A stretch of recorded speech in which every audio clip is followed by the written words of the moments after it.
Nikkei, you can see, is not looking so good. It's around 210 points lower, 0.7% in the red. Shanghai also seeing some weakness at the start. For a near-term trader, the risk-reward favored along yesterday because the equation was in your favor. Today it's slightly tricky. It has been a tight trading range for a number of markets, and the Nifty's no different in that we're holding this 14,300 to 14,500 support zone. Markets have opened a little weaker than what pre-opening prepared as, about 0.5% lower. 14,800 given up. Right now also we are worried about COVID-19.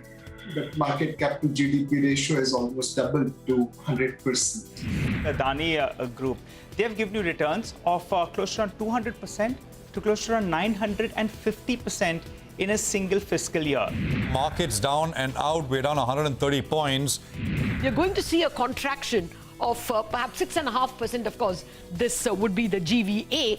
If you looked at GDP, that contraction would be -8% for the current year. So your bank card must be linked with Aadhaar, otherwise it becomes inoperative from the 1st of April, that is tomorrow. 100 points down on Nifty 50. As far as Sensex is concerned, over 440 points down. Okay, they say in market trend is your friend, but what to do when there's no trend? Look at what the market has done after a 300-point rally on the Nifty yesterday, and when it looked like the market was breaking out. It's 130 points down today on the Nifty, though you have to say that it's more sector specific with the Bank Nifty, the one which has been anyway a laggard, down about 1.7%. The mid caps have done well. Advance decline is in favor of the advances, and of course all eyes on what the US president is going to announce later today evening. That will have repercussions. Dow futures right now trading slightly in the red. Let's see. Crucial last are coming up. Surabhi, hi, good afternoon. Good afternoon, Anuj, and I completely give it to you because you were making the point yesterday itself, right? That let's not extrapolate and get carried away with anything in this market, because frankly speaking, when I look at the candles of the last 6-7 trading sessions, I understand nothing. It's red, it's green, it's one up day, one down day, literally all over. I mean, yesterday we were surging when the US bond yield was at 1.76, and then the same reason became a reason to correct in the night. So what do you make of the way things are right now? I think, Surabhi, no, not every day is a trading day, right? There are days like yesterday was a good risk reward day. You could have chased the gap up. Today, I think because yesterday your stop was what, the 100-point away. Today, your stop in the morning itself was 400 points away. So that's the whole reason. I think, look, again, don't extrapolate anything out of today's move. For all you know, tomorrow you could have a completely different day. I think what the market is going in right now is short positions. And by the way, the data for yesterday is still not updated on the NSE website. So I don't know, we only had the cash market numbers. I don't know what happened in the futures and options market yesterday, and why is the data not available. And forget about the data not available. There's absolutely no communication as well, which is not new from the NSE. That there's no need to communication. Why should we communicate? So there's no data as well. So we don't know what happened really in trade yesterday, whether it was short covering or it was just delivery buying. All of that is not known to us. Anyway, that's a different angst. So the point here is that today I think the market perhaps is pressing some shorts ahead of that US presidential move. Now Dow futures are also down. What if tomorrow morning things look completely different? That's always the risk. This is the market in which there's so much is about the gaps, and you can't figure out. I think what you can do is Surabhi, is that believe that the market's made some kind of an intermediate bottom, say somewhere around that 14,250 to 14,400, and if the market gives you dips like it's giving you today, then perhaps you want to nibble and then see if that gap, if that stop holds or not. I think that's one way of approaching this market, but you'll have to take each day as it comes. As we speak, the Nifty has just broken 14,700, 14,698 is what we have right now. Yeah, and big pressure on the banks today. All of them have struggled right from the morning. Nothing's changing on that screen. Look at HDFC Bank right now, or an ICICI Bank. Reliance hasn't lent any support to the market. L&T has been dragging. So there are plenty of the big boys which are on the downside of the screen today. That's the contribution plate coming up for you. SBI and Axis are doing their own thing. So, that's sort of the other end of the spectrum within the index. However, let's get started. There is a lot of ground to cover. We'll tell you what's lined up on the show for you today. Well, the market has been pretty much in downbeat mode, under pressure all through the day. The last trading day of course, FY21. We were seeing some mild outperformance in the mid-cap index, if you can call it that. We'll, of course, analyze all of these trends with the fundamental as well as technical experts as we go along on the show. Well, in terms of other stock action, we'll be also looking at IDFC First Bank, which has been in the thick of news on the back of the 3,000 crore rupee fundraising plan. All the analysis coming up. Godrej Properties has been trading higher today. Actually, so are some of the other Mumbai-based real estate companies. One is, of course, the big trigger, the reversal coming in on the stamp duty cuts, which were going to be effective from tomorrow, so they've been extended. Then, of course, the company itself is quite optimistic on their business prospects, so we'll get you more analysis around this stock as well. Sun Pharma trading positive on the back of Citi betting on the company. More details in our special segment standout brokerage report coming up. GAIL is higher after Goldman Sachs and CLSA are giving out an optimistic call on the stock. We'll tell you what they're saying in a bit. Auto sales are going to be in focus tomorrow, so Sonia will join in with a heads up on what to expect. And finally, our fundamental expert on the show today is Mithun Ashwath, managing partner at Kiva Advisors. Okay, but first up, how should you position yourself in this last hour of trade? We have Jay Bala joining us from CashTheKiosk.com. Jay, good afternoon. How have you read the move for today on the Nifty, and what would be your stock calls now?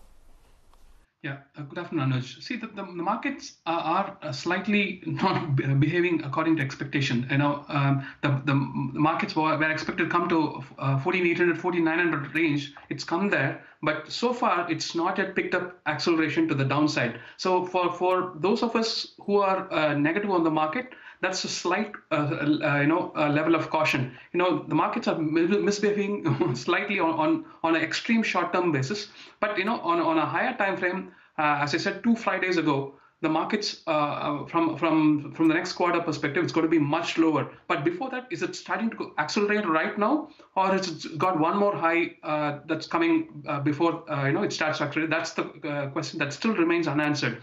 As the markets touches 14,600 odd levels from a 24-hour perspective, I wanted to accelerate lower, then the shorts can be comfortable. Otherwise, the markets are giving you a warning sign not to be too aggressively short. 15,100 on the Nifty is a very important resistance from a slightly higher time frame perspective, and 15,330 eliminates the bearish possibilities. So that's the line in the sand you want to watch. And 14,600 from an extreme short-term perspective, you want the markets to get broken if we are negative on the market. Okay, what about individual stocks? Jay, good afternoon. Any specific trades that you're taking on individual names? Yeah, before I put out the individual trade, I must warn that the risk reward are starting to skew, from something like a 1:1.5 kind of ratio. I normally like to look at 1:2 kind of ratio, where the reward potential is twice the risk that you take. It's getting lower and lower, so have that in mind and position size yourself. I have a long on Voltas. Voltas is looking pretty good on a daily time frame. So one can place a stop below 950 and look for 1100. And like I said, there's a 1:1 short kind of potential for Bharti Infratel. Stop about 260, potential for 225. And Bajaj Finserv is looking pretty good on the daily time frame once again. I think it's likely to hold 9K and achieve potential of 11K from where it is at this point of time. So I must reiterate once again. Trade less, trade smaller quantities. If possible, just use call and put options. Thanks, Jay. We'll come back to you at 3 p.m. for some more calls. For now, let's move on then. IDFC First Bank is sulking in trade. In fact, this has been the recent trend. A lot of stock prices rally, and after that, there's QIP. And then you see the stock actually seeking lower levels. Let's first get the details, and then we'll toss this question to our experts. Abhishek? Well, Anuj, IDFC First Bank has launched a QIP of about 3,000 crore. The floor price is at 60.34 per share. However, they are offering a 5% discount. Now, what I understand from my sources is that the demand is not very strong. However, they have successfully been able to raise about 3,500 crore of the 3,000 crore that they intended to raise. In that, there is a 1,200 crore been putting by one large FII, and there are 4 to 5 large insurance companies who have also, participated in this QIP. So, as per my calculation, based on the fundraising that they are doing, Tier 1 ratio will increase by 2.4% to about 16.2%, with an equity dilution of little more than 9%. The book value actually increases by 5% to about close to 32.74 per share. However, this is the second time in this fiscal that the bank is raising money. Remember that in May they had a preferential issue of 2,000 crores. The BRLNs are up on your screen. Back to you. Okay, Prakash Diwan is joining us now. Prakash, good afternoon. IDFC First Bank has had a big rally. A lot of people believe that perhaps it's turned the corner. So what's your view now? Of course, it's QIP, so you normally see, anecdotally, you see a lot of pressure on the stock around the QIP time. But would you buy it? Good afternoon, Anuj. So yes, I do agree. It has turned around the corner. It's kind of delivered after a fairly long testing of patience. But this QIP fundraise seems to be quite ambitious for sure. And I think what's very critical for the bank is to now start gearing up for the second phase of round of growth. As and when things start looking up on the core sectors of the economy, because they've really not been very participative in that side as much as, let's say, an Axis or an ICICI seem to have made ground. So I think it's playing more of catch up. To be honest, this run has been a great opportunity for a lot of people who were stuck with the stock. While the story seems to be definitely constructive in the making, I wouldn't buy into it at this point in time. Suddenly the banking segment, Anuj, is throwing up so many opportunities. I mean, you have HDFC Bank available at such valuations. You have a Kotak Bank which is still struggling to kind of, make the grade in terms of being a very distinct outperformer. And you have ICICI as resilient as ever. So I would believe IDFC First would probably have to wait for at least showing some numbers and a continuation of this up move in its operations as well, to justify any kind of attractiveness on the buying side. Okay, that's IDFC First Bank. By the way, the stock that's had a very good run in the last couple of weeks is UPL, and take a look at it now. 4% up move, a day's high on that stock. And why just a day's high? I mean, the way the stock has gotten its mojo back, despite, of course, the corporate governance issues and a lot of those sort of noises that we heard in the last few months. UPL's practically looking at a 95% sort of a gain in the last 1 year. Let's pull out a longer chart on UPL. It's probably, it's at its 52-week high as we're looking at the price today. Let's get a 1-year chart on UPL. So, Prakash, good afternoon. I mean, it's kind of managed to tide over those major concerns fairly okay. And then, of course, the big acquisitions that the company has done as well. Big rally from those levels at least. What would your advice be on UPL now? Good afternoon, Surbhi. You're absolutely right. It's been a classic case study of buying into the noise and making sure that you don't let the fundamentals of the business get obscured by all the noise around it. And at that time when the whistleblower thing came up, 430, 425 was the level that day. I remember distinctly. We got our clients to buy, and we continue to hold on, advise holding on to the stock, because this is a segment that has just started getting itself re-rated. I mean, globally what's happening is there are lots of these chemicals, agrochemicals particularly, which are getting off patent, and that started in 2019, continues all the way to 2022 second half, which means the entry for some of these larger players, and with the Arista acquisition, it just kind of makes it easier for them to be able to penetrate a lot of markets which are underserviced in that sense. So look at this entire space. It's been really doing very well, very quietly. Hasn't made the kind of noise that metals have done, or maybe some of the other themes have done. And then there are some smaller names also which are kind of moving or shifting gears to the next level. So case in point is, let's say, Sumitomo Corp. Japanese pedigree, have got a huge library of chemicals that they could kind of start producing, start servicing rest of the globe with India as a base. So you will have these stories where India is the source and the global market is where the destination lies for most of these players. So you have to look at it from that perspective. There's nothing local about it at this point. But I think it's very positive. We would continue to holding on to United Phosphorus for sure. Okay, the markets, by the way, under a lot of pressure. 140 points down on the Nifty, 14,705 is what we have right now. But the one stock which is holding on right now is Hindustan Unilever. Just pull out that stock once again. Again, been a strong stock of late, and today also.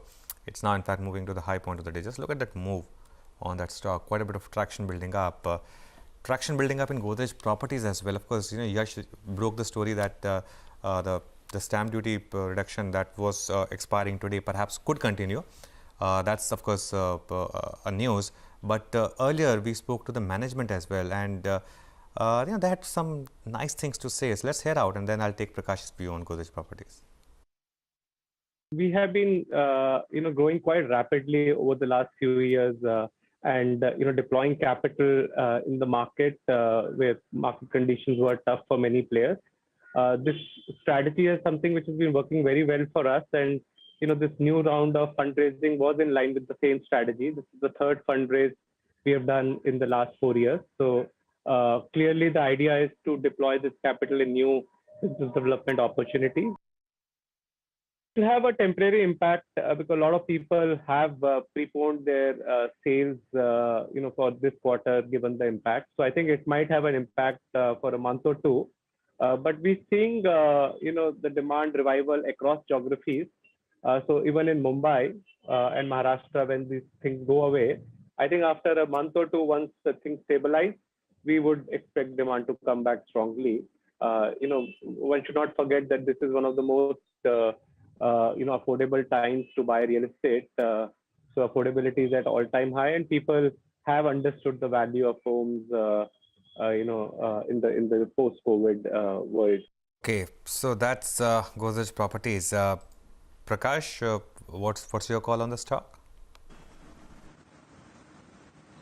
I think, Anuj, this has probably been the best in breed as far as real estate is concerned. But surprisingly, this move I would attribute more of this to the kind of launch, the successful launch they've had in Noida, Greater Noida recently, where almost 50% of the inventory was actually booked within the first few days of the launch. And Godrej Properties has got a model which is pan-India. So the Mumbai stamp duty changes, honestly speaking, do not impact it as much because it has a presence in so many other pockets. But the good part about it is the timely fundraise that they did at a decent valuation, which goes on to believe that people will start crowding quality real estate plays which are carrying strong balance sheets and have the ability to expand very quickly. It's a shift in market share that's very distinct from the weaker players to the larger players with stronger balance sheets, and that's exactly what I think Godrej Properties represents. I would believe you could probably look at about 1,700-1,800 by the end of the next 2 quarters, which means there's a 20% upside that's still there, given the kind of traction and momentum on its underlying business.